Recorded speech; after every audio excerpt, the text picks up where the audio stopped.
আসসালামু আলাইকুম আরহামাতুল্লাহি ওয়াবারাকাতুহু। আবু হুরায়রা রাদিয়াল্লাহু আনহু হতে একটি হাদিস বর্ণিত হয়েছে এমন ভাবে যে আন্না রাসূলুল্লাহ সাল্লাল্লাহু আলাইহি ওয়াসাল্লাম মাররা বিহি ওয়া হুয়া ইয়াগরিসু গারসান।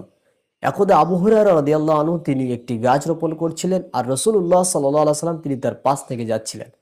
ফাকাল রাসূলুল্লাহ সাল্লাল্লাহু আলাইহি ওয়াসাল্লাম ইয়া আবু হুরায়রা মাল্লাযী তাগরিস।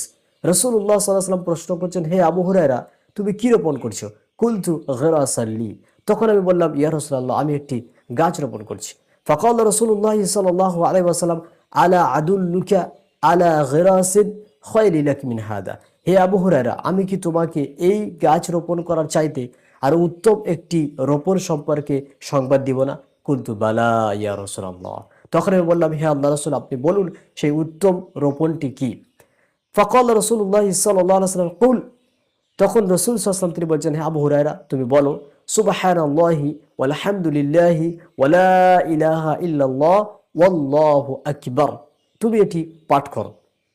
ইউগরাস লাক মিন কুল্লি ওয়াহিদাতিন শাজারাতুন ফিল জান্নাহ। তাহলে তোমার জন্য প্রত্যেকবার পাঠ করাতে প্রত্যেকবারই জান্নাতে একটি করে গাছ রোপণ করা হবে।